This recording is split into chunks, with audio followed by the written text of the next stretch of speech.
అది కక్ష యజ్ఞం, శివునాజ్ఞ లేకుండా జరిగేటి యజ్ఞం, అది అతడి లక్ష్యం జరిపించు యజ్ఞం. హరుడన్న అతగాడికెంత నిర్లక్ష్యం, అది దక్ష యజ్ఞం, అది కక్ష యజ్ఞం, శివునాజ్ఞ లేకుండా జరిగేటి యజ్ఞం.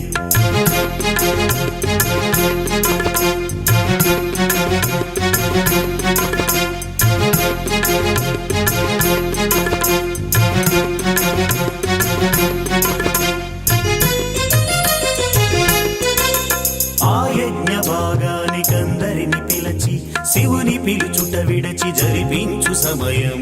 ఆ యజ్ఞ రూపాన్ని దర్శించ సతిని వలదన్న శివ పలుకు వినలేద సత్యం. పెడచెరిగ తన ఇంటికే తెంచి సతియే అవమానమెదురవగా పతి నింద మూలం. శివుని చేరగలేక శిరసంచుకొనలేక అగ్నిలో ఆహుతై పోయిన తరుణం.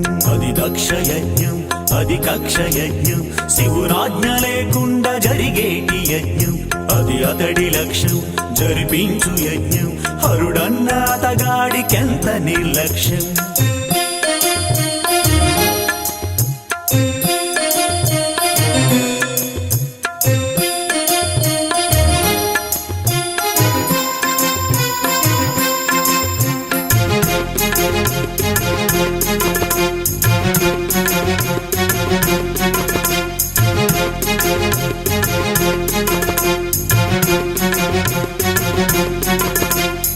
మనిలేవంగ గుండె జల్లనగా కరుల నిప్పులు ఉమికి క్రోధాగ్ని పుట్టగా ఉగ్రమది ఊవెత్తు ఎగసె వెల్లువగా ఉన్మాద స్థితి విడిచి జటపాయ వేయగా అశరభ శరభ అశరభ శరభ అశరభ శరభ అశరభ శరభ భద్రుడల జన్మించి దక్ష మెడ నరకగా వేడుకొన వేవేగ ప్రాణదానము నిడగా. అది దక్ష యజ్ఞం, అది కక్ష యజ్ఞం, శివునాజ్ఞ లేకుండా జరిగేటి యజ్ఞం, అది అతడి లక్ష్యం జరిపించు యజ్ఞం.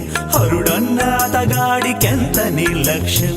అది దక్ష యజ్ఞం, అది కక్ష యజ్ఞం, శివునాజ్ఞ లేకుండా జరిగేటి యజ్ఞం, అది అతడి లక్ష్యం జరిపించు యజ్ఞం. హరుడన్న అతగాడికెంత నిర్లక్ష్యం.